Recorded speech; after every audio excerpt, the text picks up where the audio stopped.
Kom ons sit net so, dan gaan ons net saam bid. Hemelse Vader, ons dink aan daardie pragtige lied wat sê, wie maak die reën en wie maak die dou? Wie maak die heerlike sonskyn? Luister na my, dan sê ek vir jou, dit is Jesus.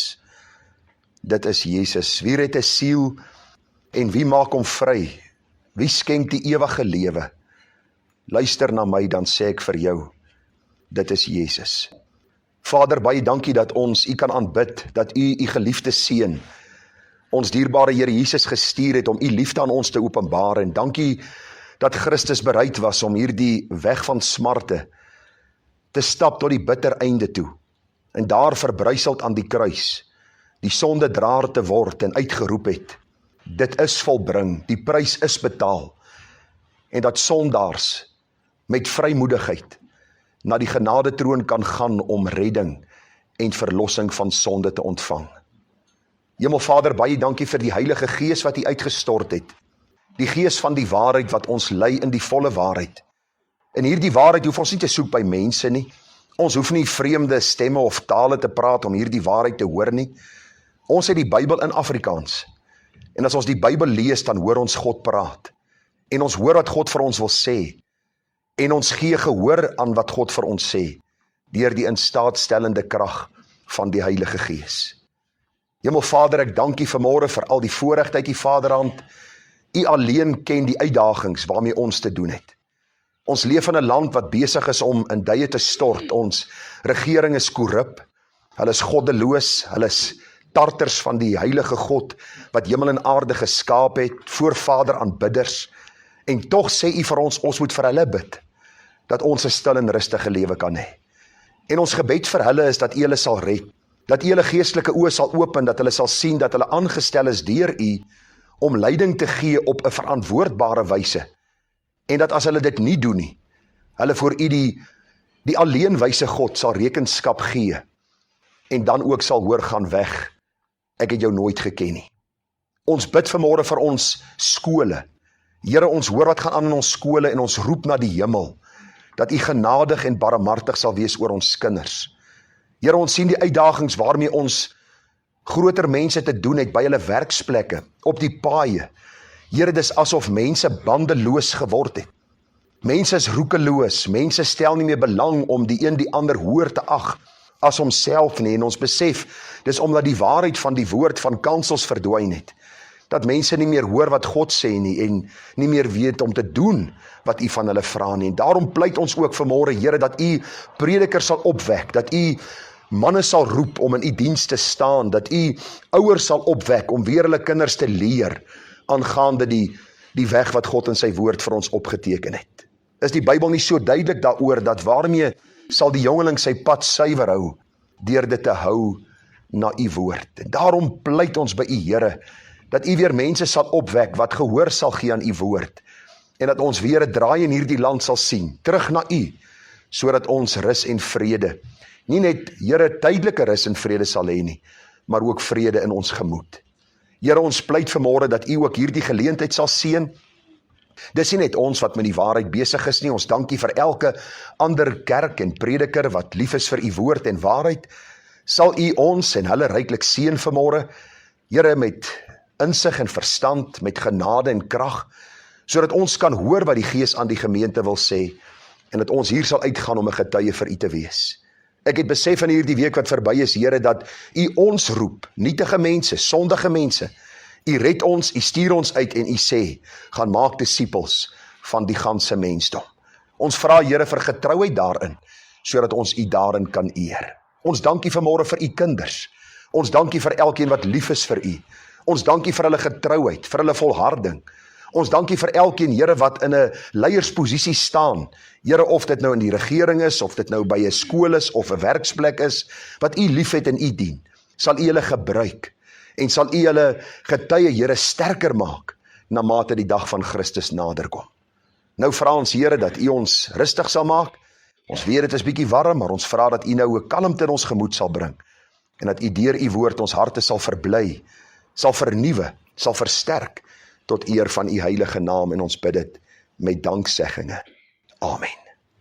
Ons Bybelleesprogram, ons trek by Jok, jy beïndruk vir my. Levitikus 1, is die 28ste, ons is by Levitikus. Vriende, ek vra jou, dat jy nie moedeloos sal raak as jy Levitikus lees nie. Levitikus gaan oor offers, en baie keer lees ou en jy dink by jouself, hierdie ouens het omtrent in massas diere doodgemaak. En jy moet tog nie daarin vaskyk nie, jy moet sien elke dier wat geslag was 'n heenwyse na Christus se offer aan die kruis, en ook dat daar iets moes, of iemand moes sterwe, in die plek, die onskuldige in die plek van die skuldige. Dit is alles 'n heenwyse na Christus, en jy sal agterkom hoe besonder die boek Levitikus is, en as jy hom glad nie verstaan nie, dan kan jy so 'n bietjie die boek Hebreërs gaan lees in die Nuwe Testament, wat so 'n bietjie verduideliking gee dan van die boek Levitikus. Nou, ons is nie besig met Levitikus nie, ons is besig met Openbaring. Nou vriende, as jy weer kom volgende week, hier is hierdie kaart af, hier is 'n funksie volgende week hierso, so dis hoekom ek ook besluit het om na die 1000-jarige vrederyk wat ons laasweek oor gepraat het, te praat oor die nuwe hemel en aarde. Ek wil op 'n hoë noot vertrek. Ek wil nie nou gaan praat oor hierdie, en jy sal miskien vra, hoekom wil ek nie nou praat voor ek met vakansie vertrek oor die wittroon oordeel en die hel nie?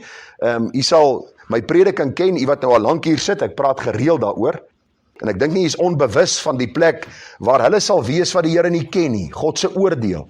Maar ek het gedink daaraan dat na die 1000-jarige vrederyk is die nuwe hemel en aarde so bemoedigende boodskap, wat ons as kinders van die Here versterk ook in hierdie baie moeilike tye, en daarom gaan ek vanmôre praat oor die nuwe hemel, die aarde en die stad, en as ek terugkom, en ek het weer al my krag en energie, dan gaan ek preek oor die wittroon oordeel, en dan oor hierdie laaste boodskap van die reeks uit die boek Openbaring, wat dan gaan oor die poel van vuur, die ewige bestemming vir hulle wat die Here Jesus Christus as verlosser en saligmaker nie ken nie. So volg saam met my, ons lees Openbaring 21, vers 1 tot 27, en 'n paar verse uit Openbaring 22.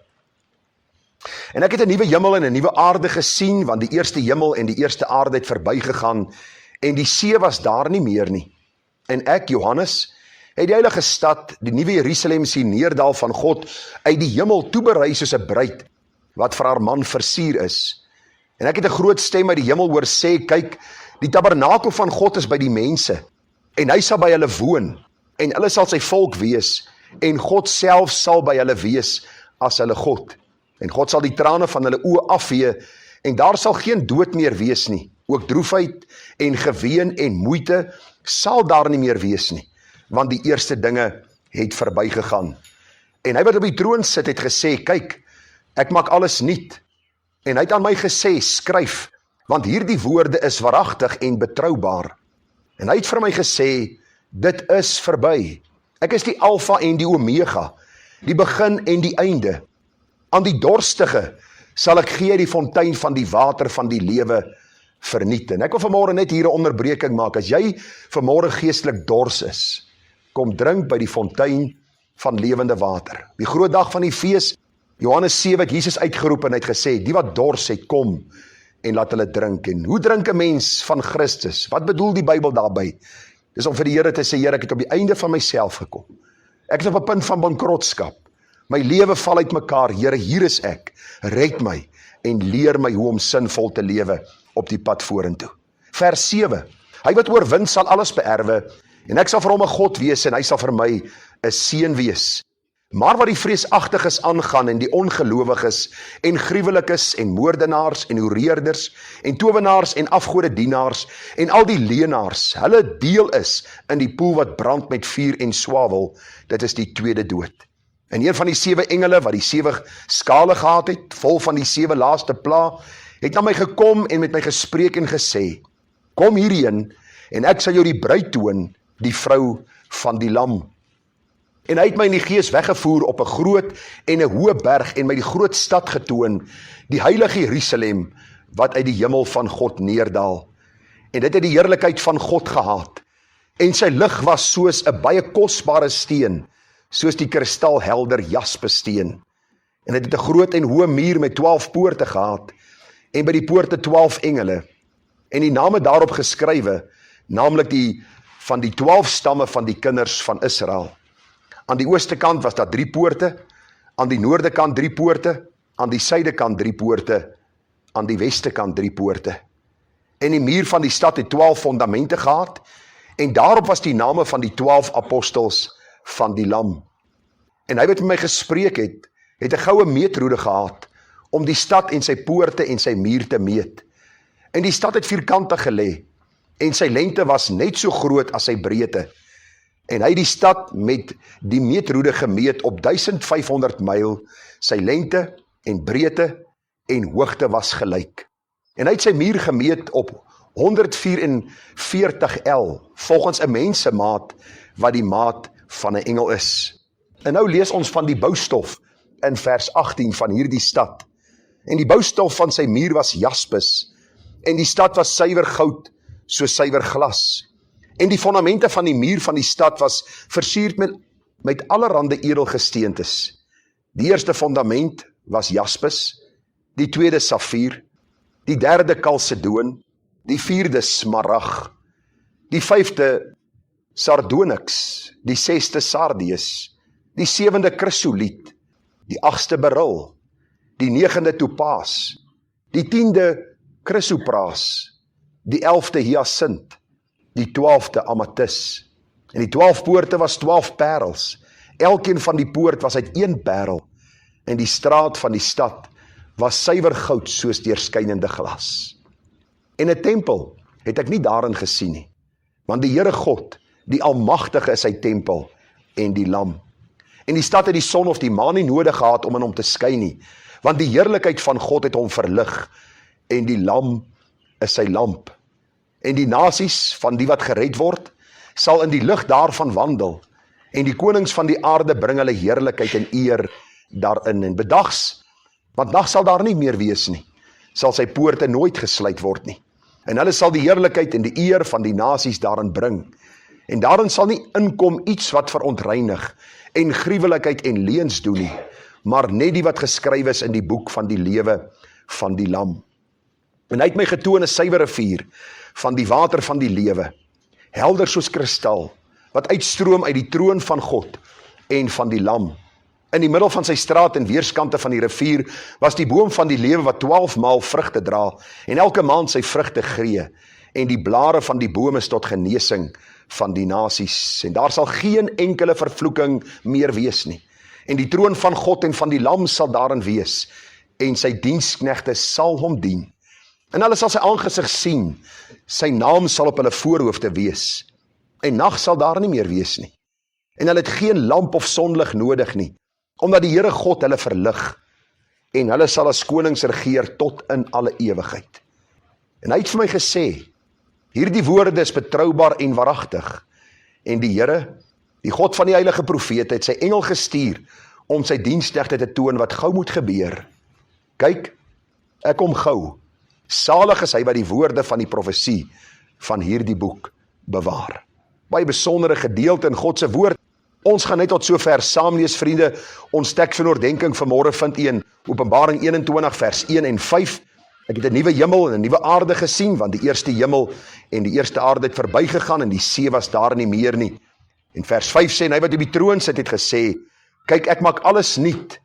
En hy het aan my gesê, skryf, want hierdie woorde is waaragtig en betroubaar. Die tema vanmôre dan, die nuwe hemel en die nuwe aarde en die nuwe stad. Nou, net weer vir u wys, dis hierdie laaste gedeelte op ons kaart. Nou, dit is die hoogtepunt, dis die klimaks van elke kind van die Here, om daar by die Here in hierdie nuwe hemel, nuwe aarde en nuwe stad te wees.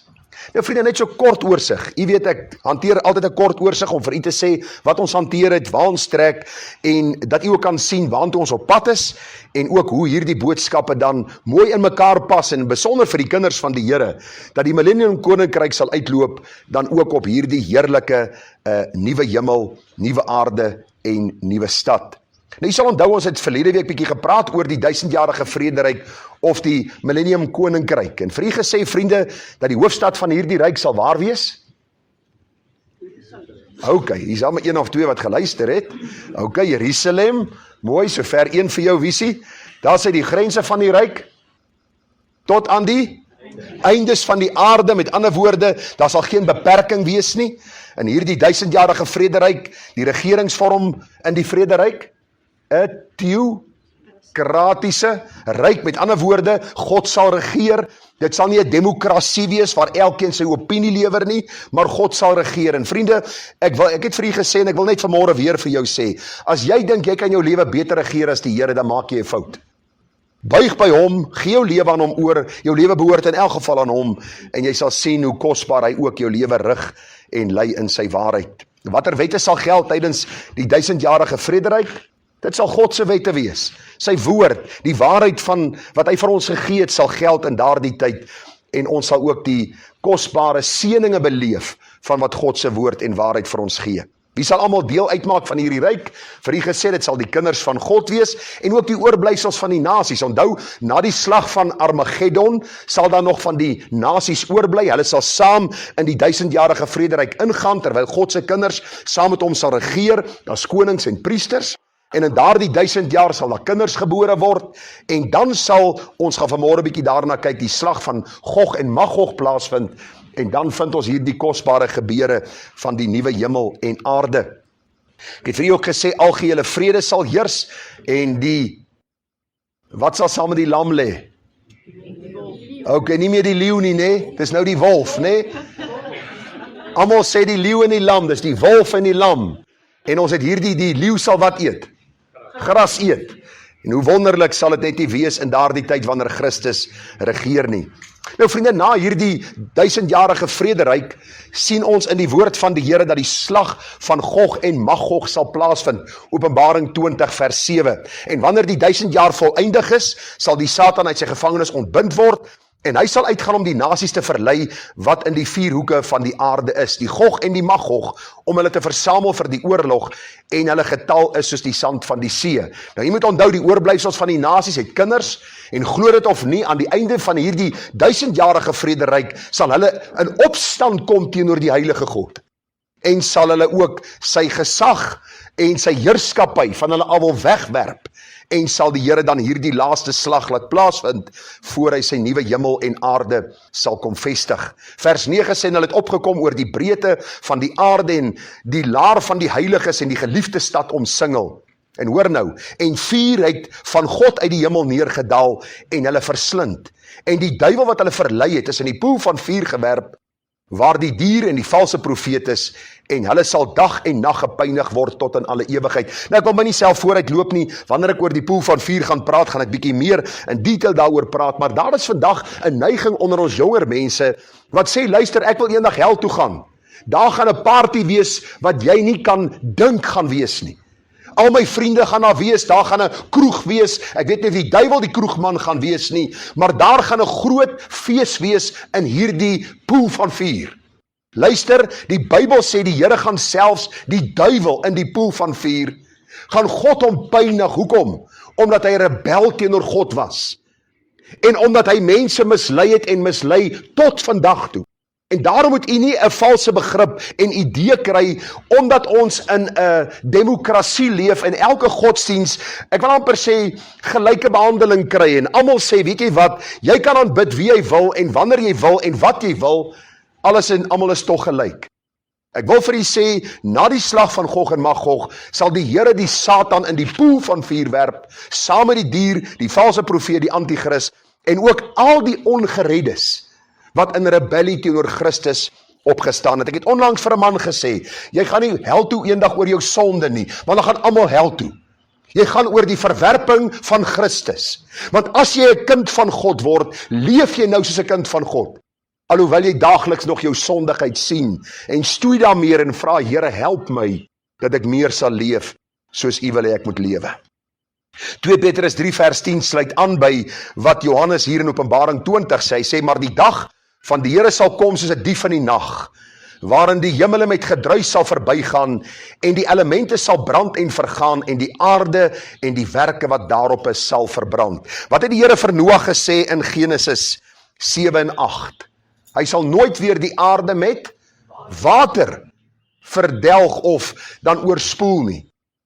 Die Bybel is baie duidelik daaroor, aan die einde van tye sal die Here hierdie aarde wat ons tans ken, en ons gaan vanmôre 'n bietjie daarna kyk, sal hy met vuur verbrand, en dan sal hy 'n nuwe hemel en aarde skep. So met ander woorde, slag van Armageddon, Die nasies sal deel wees van die millennium koninkryk. Dan sal daar kinders gebore word en aan die einde van hierdie 1000 jaar sal hierdie oorlog plaasvind, die finale oordeel waar die Here die duiwel in die poel van vuur sal werp, waar die nasies geoordeel sal word en dan sal God hierdie nuwe hemel en aarde skep. Die vraag wat ek vir myself afgevra het is, waarom sal die laaste boek in die Bybel hierdie boodskap vir ons deurgee? Het jy al daaraan gedink? Niks is doelloos in die Bybel nie. Waarom sal die boek Openbaring die laaste 2 hoofstukke praat oor 'n nuwe hemel, oor 'n nuwe aarde, oor 'n nuwe stad, oor Christus wat sal regeer? En ek het by een antwoord uitgekom om my en jou te bemoedig om te volhard in die stryd wat ons tans stry. U moet tog nie dink is maklik om 'n kind van die Here te wees nie. Ek hoop nie u dink en glo wat die TV-prediker sê, dat ons maar net positiewe woorde kan uitspreek oor ons situasie en dan sal alles met ons goed gaan en alles sal klok, dit sal boom loop nie. Verseker nie. Die Here sê in hierdie wêreld sal ons verdrukking hê. Ons sal stryd hê. Daar sal siekte, daar sal finansiële krisisse kom. Ons sal misverstande hê met mense. Daar sal miskien by ons huis ingebreek word. Daar sal dinge gebeur met ons wat ons op 'n punt uitbring waar ons sal sê, o Here, ons verlang en ons smag na daardie dag om u in u heerlikheid te sien. Daarom is die Bybel so kosbare boek. Luister, daar is geen ander boek in die wêreld wat soveel hoop gee vir 'n mens soos die Bybel nie. Die Bybel kom gee vir ons hoop en daarom predikers wat vanmôre nie hierdie boek ontsluit nie, is 'n valse prediker, is 'n huurling, is iemand wat nie op die kansel hoort nie. Predikante wat vir ons vandag sê, luister, hierdie Christus van die Bybel is 'n veeverhaal, hy's 'n mens net soos enige ander mens, is 'n prediker wat God se oordeel dubbel en dwars sal ontvang. Want hierdie boek gaan oor Christus en die hoop wat hy kom bring vir hulle wat in sonde ontvang en gebore word. Ek wil vir u so 'n bietjie kortliks deur 'n reis vat in die Bybel om vir u te wys hoe die ander disippels en die ander apostels ook hoop kom gee het aan die kinders van die Here oor hierdie ewige tuiste wat vir ons voorlê. Paulus sê in 2 Korintiërs 4 vers 16, daarom gee ons nie moed op nie. Hoeveel van u wil in hierdie week al moed opgegee het? Ek is die enigste sondaar tussen julle klomp, want ek beleef goed in die week wat julle nie beleef nie. Maar glo my, op 'n stadium het ou gekom op 'n punt dat jy vir jouself sê, ek het nie meer krag om aan te gaan nie. En hier is ek vanmôre, hoekom? Want dit is nie my krag nie, is God deur sy gees wat my in staat stel om nie moed op te gee nie. Die Bybel sê al vergaan ons uiterlike mens ook, nogtans word die innerlike mens dag na dag vernuwe. Ek was hierdie week by mense wat ek gaan besoek het wat siek is. En ek het hierdie gedeelte vir hulle gelees en gesê, alhoewel die uiterlike mens agteruit gaan en siek word en later sal sterwe, is daar iets wat vernuwe kan word, dis die innerlike mens. Deur God se woord en deur God se gees word ons innerlik sterker, sodat terwyl die liggaam kwyn ons sê, ons stryd die goeie stryd, ons wil die wedloop volëindig, ons wil die geloof bou. Ek hoop nie jy leef vir iets anders as vir Christus nie, want alles anders te gaan teleurstel. Die rykste van ryk mense kom op die einde van hulle lewe by die graf en hulle is hopeloos en hulle is moedeloos, want hulle kan niks saamvat vir wat hulle gewerk het voor nie. As ons aan Christus behoort, vernuwe hy ons. Ons is dankbaar oor wat hy aan ons toevertrou, maar ons sien uit na hierdie groot en deurligte dag. Paulus kom en hy sê, want ons ligte verdrukking is vir 'n oomblik. Nou kan mense sê, maar ou Paulus, hy verstaan nie lekker hoe werk die besigheid nie. Ek het al 8 jaar kanker. Hoe is hierdie ligte verdrukking 'n oomblik? Paulus skryf in die lig van die ewigheid. In die lig van die ewigheid, vriende, is 1000 jaar 'n oomblik. Daarom sê Paulus, wat deur al hierdie stryd gegaan het, hy sê my ligte verdrukking is vir 'n oomblik. En dit bewerk vir my 'n alles oortreffende ewige gewig van heerlikheid, omdat ek nie let op die sigbare dinge nie, maar op die onsigbare. Want die sigbare dinge is tydelik, maar die onsigbare ewig. Ons weet, sê hoofstuk 5 vers 1, dat as ons aardse tentwoning, ons liggaam afgebreek word, ons 'n gebou het van God, 'n huis nie met hande gemaak nie, ewig in die hemele. Want om hierdie rede sug ons ook, en verlang om met ons woning uit die hemel oorkleed te word. En ag vriende, ek wil vir jou vra, jy weet vanmôre hier sit, was daar in hierdie week miskien 'n gedagte, waar u gedink het aan die hemel, aan Christus, en het dit jou moed gegee? Ek hoop nie jy dink dat dis 'n kwessie van swem Jannie swem nie. Ek hoop nie jy dink die Here het ons in hierdie oseaan van stryd gegooi en gesê, luister, die sterkste een sal oorleef, hy sal aan die ander kant uitkom en my poorte sal vir hom oopgaan nie. Ek hoop jy sien dat die Here vir ons juis deur hierdie stryd en beproewing stuur, om sy krag in ons swakheid te openbaar, sodat ons meer op hom sal vertrou en 'n dieper insig sal hê oor sy waarheid en meer sal dink oor die heerlikheid en minder oor die hier en nou. Ek weet nie wat die Here nog moet doen om ons los te maak van hierdie wêreld. Ek wil vir u sê, hy is besig om ons stelselmatig los te maak en die meeste mense klou krampagtig vas aan dit wat hulle sien, wat hulle het, wat hulle beleef.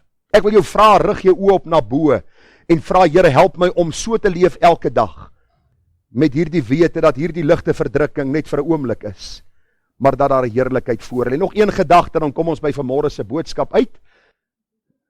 Ek kan gelukkig nie die horlosie sien nie. 1 Johannes 3, vers 1 tot 3, kyk wat 'n groot liefde die Vader aan ons bewys het, dat ons kinders van God genoem kan word. Luister, jy het nie 'n guns gedoen, toe jy vir die Here gevra het om jou te red nie, hy het sy liefde aan jou bewys. Ek wil hê jy moet hierdie gedagte verstaan, want dan gaan jy hom kan dien met oorgawe, omdat jy weet dat sy genade jou deel gemaak het van sy heerlikheid. Nou sê die vers, om hierdie rede ken die wêreld ons nie, omdat dit hom nie geken het nie. As jy populêr is onder ongeredde mense, as jy die middelpunt, die spulpunt is van 'n gesprek by ongeredde mense, as al die ongeredde mense jou wil nooi, dat jy saam met hulle moet deel in hierdie wêreldse sonde, moet jy seker maak jy's 'n kind van God.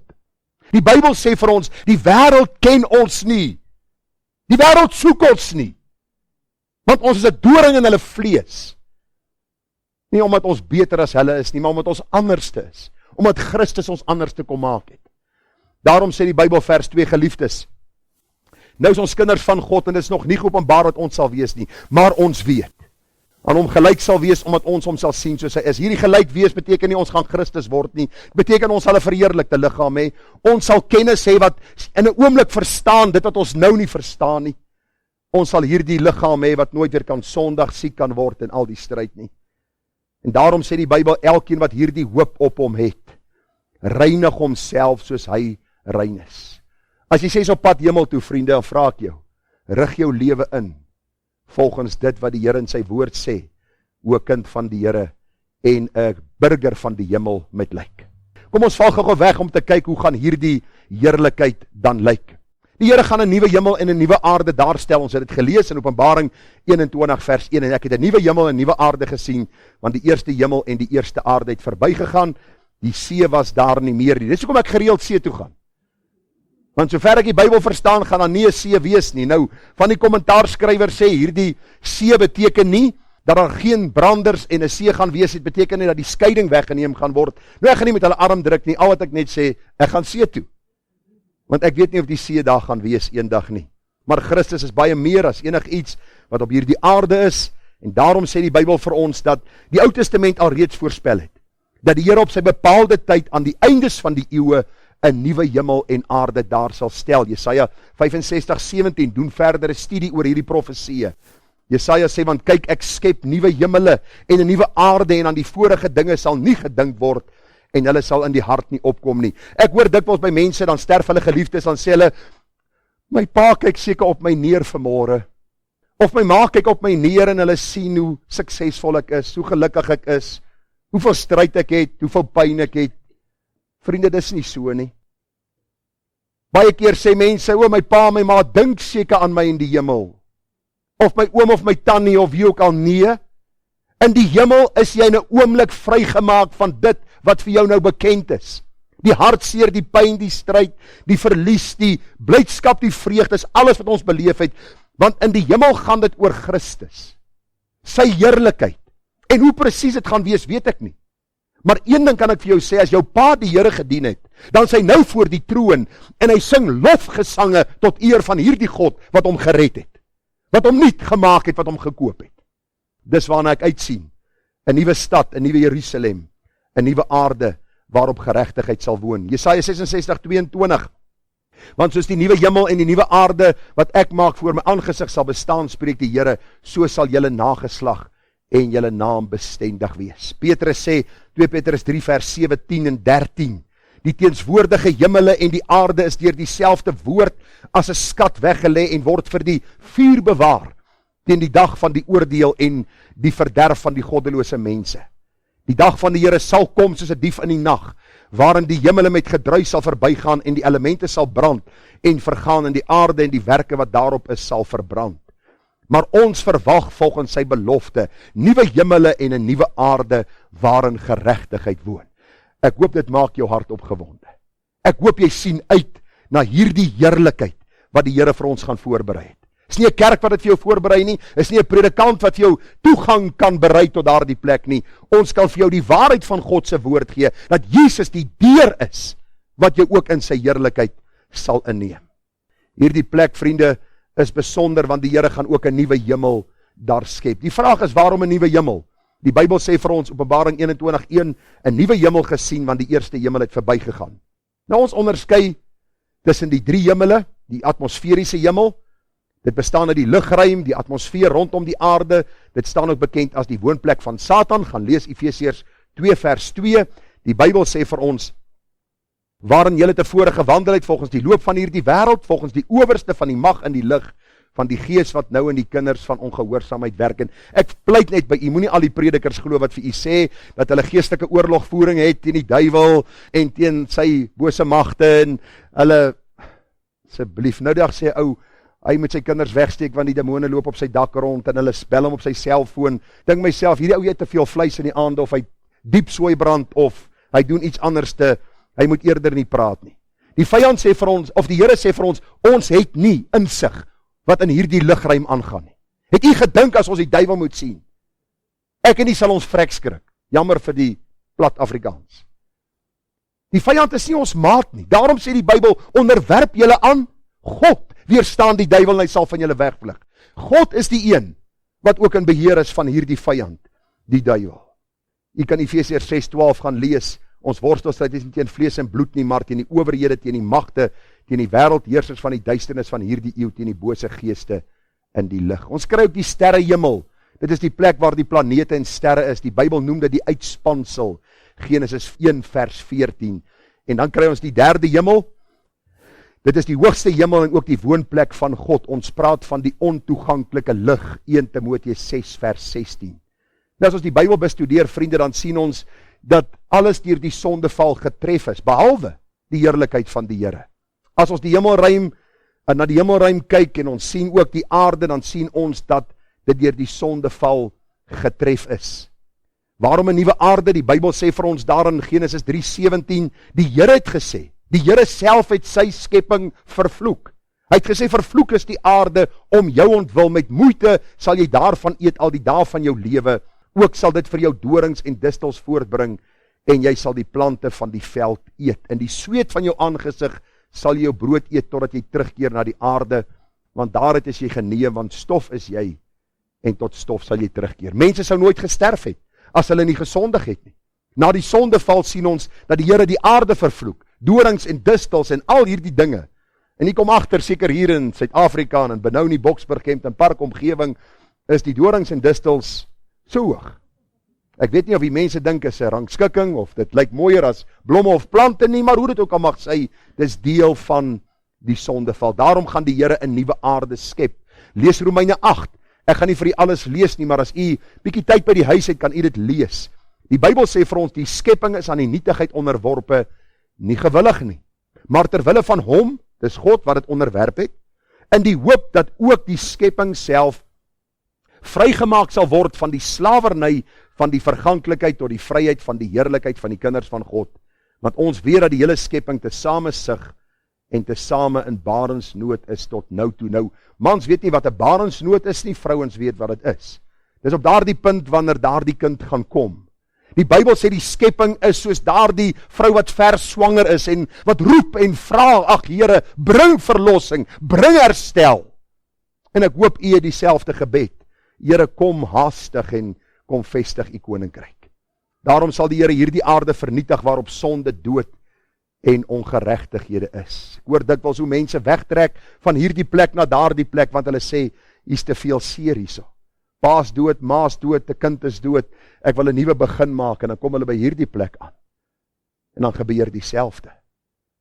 En hulle trek na die volgende plek, luister, jy gaan trek tot die dag dat jy doodgaan.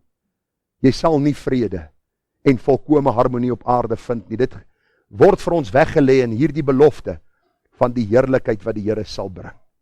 Nou op hierdie nuwe aarde, vriende, sal daar 'n nuwe stad wees. Ek lees vir u Openbaring 21 vers 2 en ek Johannes het die heilige stad, die nuwe Jerusalem, sien neerdal van God uit die hemel, toeberei soos 'n bruid wat vir haar man versier is. Pragtige terme wat die Here gebruik.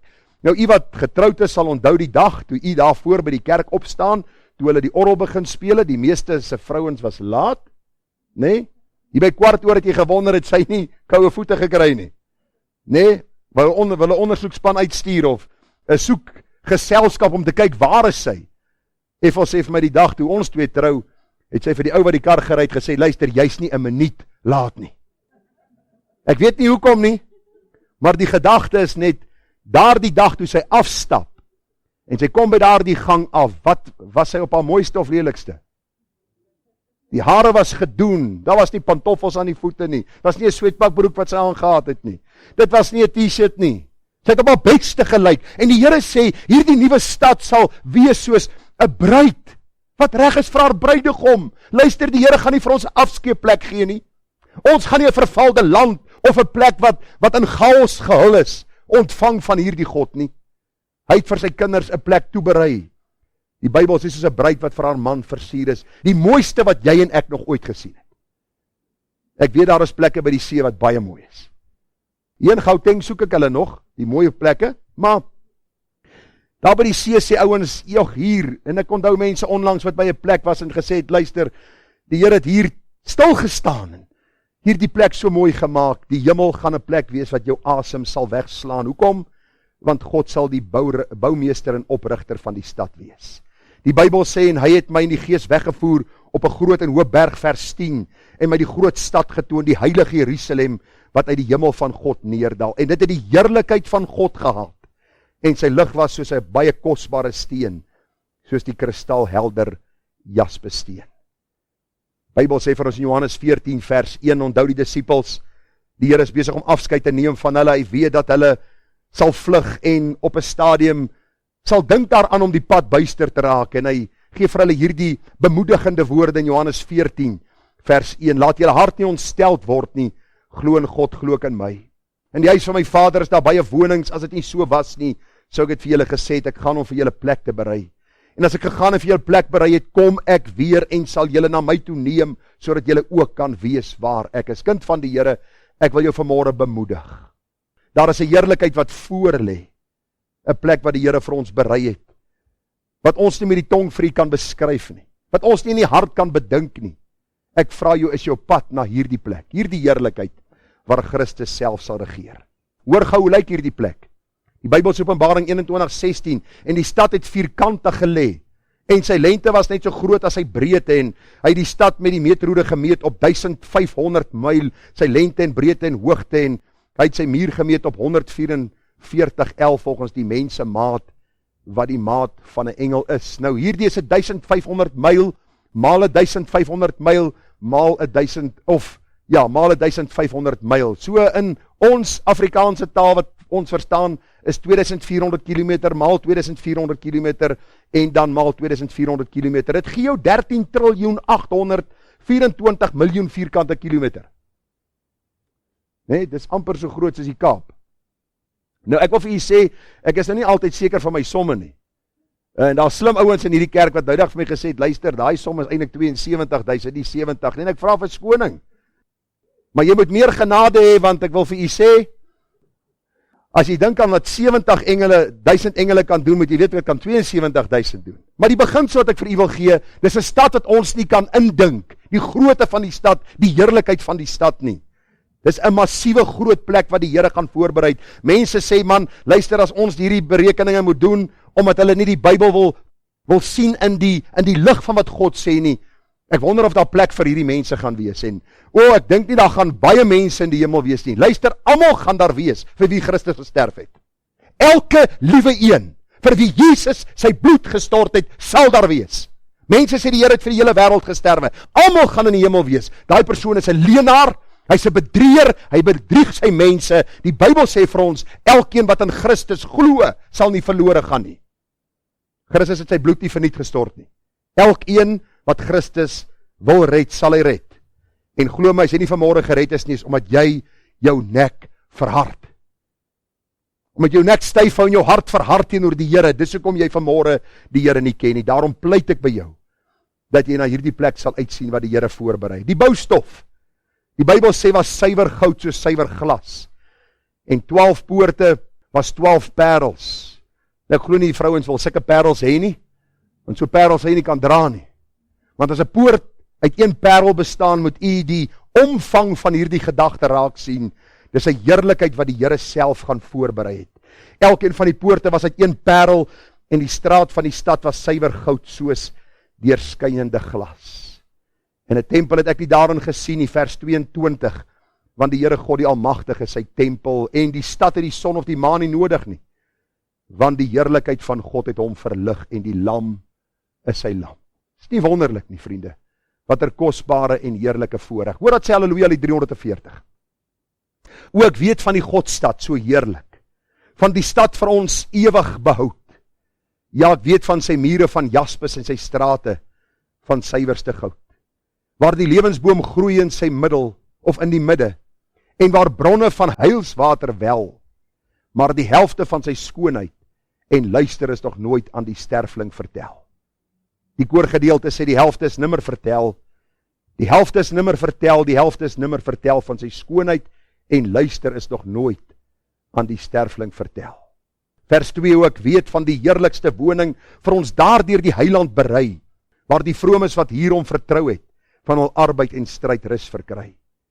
Deur geen sonde, geen moeite of sorge, geen versoeking of droefheid gekwel, maar die helfte van die vreugde daarbowe is nog nooit aan die sterfling vertel. Vriende, weet u, wanneer ons as predikers hierdie boodskap met u moet deel, dan voel ons eintlik die onvermoë in ons taal, in ons oordra van hierdie waarheid, in ons beskrywing van hierdie stad, want ons woorde, vriende, is te beperk om hierdie heerlikheid aan u oor te dra. Daarom bid ek dat die Heilige Gees vir u so klein kykie deur die woord sal gee, van hierdie heerlikheid wat hy vir ons gaan voorberei het. Kom ons sluit af, wat sal daar nooit in hierdie stad wees nie? Daar sal geen nag wees nie. Die hou van die aand. Ok, behalwe om te slaap, nee? Maar die meeste kinders is maar bang vir die aand, lig moet iewers te brand. Baie van die dames is in die aand bang, en ek wil vir jou sê, as jy alleen slaap, en jou vrou Kaap toe gaan, dan hoor jy elke geluikie. En jy slaap met die een oog oop, want jy weet jy bly in Suid-Afrika. Daar sal nooit nag wees in die hemel nie. Openbaring 21:25. En bedags want nag sal daar nie meer wees nie, en die poorte sal nooit gesluit wees nie. Daar sal geen droefheid en geen bekommernis, moeite of smarte wees nie. Moenie probeer dink hoe dit sal wees nie, want een ek wat vanmôre hier is, as jy klein is, kan jy dink aan 'n pak slaap wat jy gekry het, smart en moeite en verdriet. As jy groter is, dan dink jy aan dinge wat gebeur het in jou lewe, hartseer wat jy tans belewe. Die Bybel sê Openbaring 21:4, en God sal al die trane van die oë afvee, en daar sal geen dood meer wees nie, geen droefheid, geen bekommernis, geen smart, sal ooit weer deel van jou lewe wees nie. Geen trane, Openbaring 21:4, ek het dit so pas vir u gelees, daar sal geen trane meer of geween en moeite meer wees nie, want die eerste ding het verbygegaan. Daar sal geen sonde meer wees nie. En ek wil vir u sê, ek sien die meeste uit hierna. Ek het hierdie week 'n boodskap geluister van Dr. Alistair Begg, en hy het gepraat van die stryd wat kinders van God met sonde het. Ek hoop nie jy dink jy gaan ooit op 'n stadium kom waar jy kan sê ek is my van geen ding bewus nie. Ek is in 'n oorlog gewikkel. Lig teen duisternis. Jou vyand wat poog om ons te vernietig. Dank God dat Christus vir ons gegee is om ons sonde aan die kruis te dra, dat hy ons sondedraer geword het, en deur die krag van sy gees sal ons kan lewe om meer as oorwinnaars te wees, maar eendag sal daar geen sonde meer wees nie. Jy sal nooit vir jou vrou 'n skewe woord gee nie, nooit weer nie, want sy gaan nie jou vrou in die hemel wees nie. Okay. Daar gaan nooit weer 'n begeerte wees na 'n vleeslike ding wat jou weg kan trek van die Here en jou gewete en jou gedagte kan besoedel nie. Vers 27 sê, en daarin sal nie iets inkom wat verontreinig en gruwelikheid en leuns doen nie, maar net die wat geskryf is in die boek van die lewe van die Lam. Daar sal geen dood wees nie, Openbaring 21 vers 4. Ons het al reeds vir u gelees. God sal al die trane afvee, daar sal geen dood meer wees nie. Sê gister vir mense, ek het so oor die 100 begrafnisse al gehou in my lewe. Elke maal as jy daar by die graf staan, hulle sak daai kus. En mense huil en baie mense val op hulle knieë. Hulle gryp daar die bande vas en die trane loop. En jy sien daar die gebrokenheid. En daar die droefheid weens die sondeval. Dan besef jy dat gaan 'n dag aanbreek. Waar die Here heerlikheid gaan skep, waar dood nooit weer deel van ons lewe sal wees nie. Watter heerlike vooruitsig. Islam kan dit nie gee vir hulle mense nie. Die boeddhiste het geen idee waaroor dit gaan nie.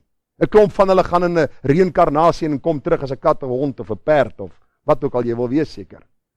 Ons het 'n kosbare heerlikheid wat vir ons voorlê. Wat Christus vir ons berei het. Dinge wat daar sal wees, die troon van die lam, Openbaring 22 vers 3 en die boom van die lewe. Nou vriende, ek wil net 2 minute vat om by die boom van die lewe vir u te verduidelik. Want mense sê vir my, wat is hier die boom? In die middel van die straat en weerskante is daar 'n boom wat 12 maal vrugte dra en elke maand sy vrugte gee en die blare van die boom is tot genesing van die nasies. En wat beteken dit? En wat is hierdie genesing van die nasies? En ek het so 'n bietjie gaan kyk daarna.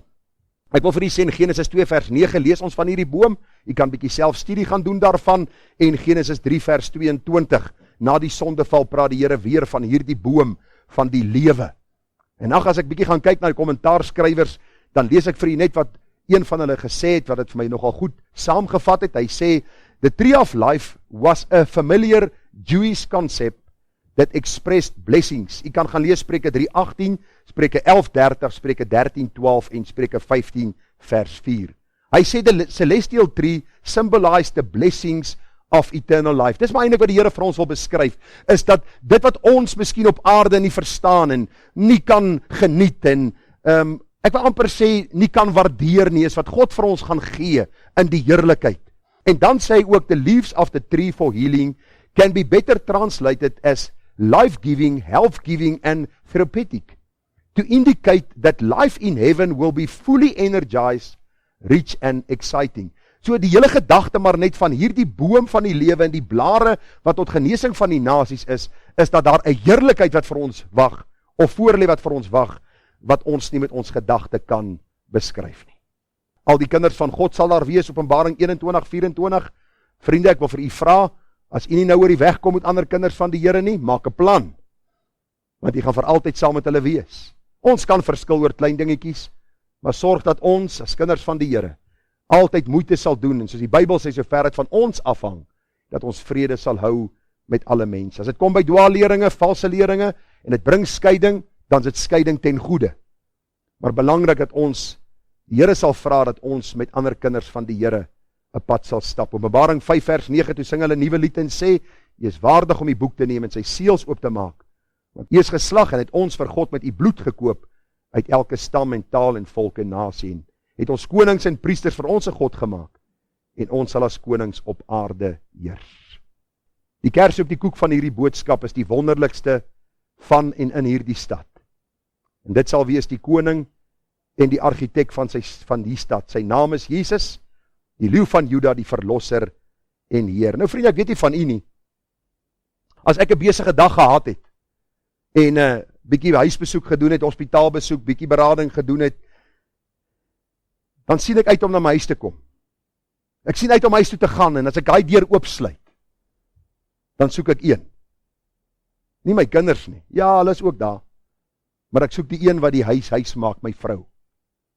En ek wil vir u sê, die stad wat God vir ons voorberei het, gaan nie wonderlik wees omdat dit strate van goud het, omdat dit hierdie jaspissteen het, omdat dit hierdie kristalhelder rivier het nie, maar dit gaan wees omdat Christus daar is. Ek hoop jy sien uit om Christus te sien. Dis waarom ons sê die lewe is vir my Christus en die sterwe wins. Dis 'n belangrike deel van hierdie boodskap, dat u sal verstaan dat die senterpunt van hierdie stad, die argitek, die oprigter, Christus self sal wees. Daarom sê Evangelielied 141, die hemel stel jou nooit te leer nie. Geen sonde of moeite is daar, geen harte met droefheid geskeer, geen lied op weemoedige snaar. Die wolke wat ons hier laat twyfel, wat daar nooit gesien is in die lig, want daar is net sonskyn en blydskap, met nimmer 'n traan of gesig. Die koorgedeelte, ek reis na die heerlike goudstad, wat Jesus daar bou, o so skoon, waar al die verlostes van eeue verheerlik sing rondom die troon. My hart verlang soms na die hemel en die glorie wat daar sal ontvou. Wat 'n vreugde vir my om aan Jesus se sy daar die stad te aanskou. Ons sal nooit die Brielse liedere daar sing nie. Het u al gehoor? Hulle trek hom lank en hulle maak vir jou hartseer en treurig. En daardie dag sal ons lofliedere sing omdat ons die koning in sy heerlikheid sal aanskou. Dit is my hartseer dat mense die heerlikheid van die hemel verruil vir 'n paar dinge op aarde wat tydelik van aard is. My vraag vanmôre aan jou is, gaan jy daar wees? Gaan jy daar wees? Daar's net een manier om daar te kom, is deur Jesus Christus. Die Bybel sê in Johannes 14 vers 6, hy is die weg en die waarheid en die lewe, en niemand sal by God die Vader uitkom behalwe deur hom nie. 1 Johannes 1:8 sê ons moet ons sondes bely. As ons dit doen, hy is getrou en regverdig om ons die sondes te vergewe. In hom het ons die verlossing deur sy bloed, sê Efesiërs 1:7, die vergifnis van die misdade na die rykdom van sy genade. Ek pleit by jou dat die Here u groot genade sal gee om erns te maak met die ewige heil.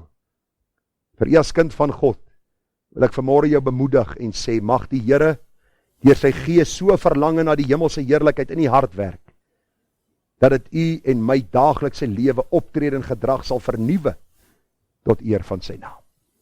Nou vriende, ek het vir u so ou voorsmaakie gegee van hierdie plek. Wat u nou moet doen is om 'n studie te gaan maak daarvan. En dat die Here u hart sal voorberei vir daardie dag van ontmoeting. En dan pleit ek by u in my slotwoorde. Maak seker jy mis nie Christus en hierdie plek nie. As jy vanmôre hier sit en jy stap hier uit en jy sê ek sal op my eie lewe, ek sal doen wat ek dink is goed, sal hierdie boodskap eendag in jou ore weer klink. En jy sal van Christus hoor, gaan weg, ek het jou nie geken nie. Maar as jy vanmôre sê ek verlang om by daardie Here te wees in sy heerlikheid, wat sy lewe aan die kruis vir my gegee het, dan is daar vir jou ook hierdie verlossing, vergifnis, kindskap en 'n heerlikheid wat voor lê. Mag die Here vir ons ryklik seën en mag hy ons versterk deur sy woord. Amen. Kom ons doen 'n kort gebed saam.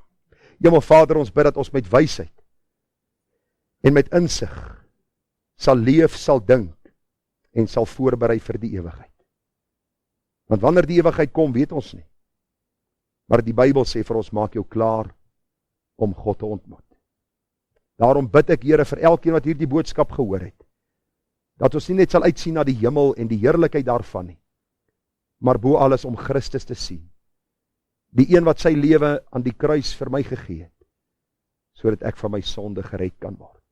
Amen.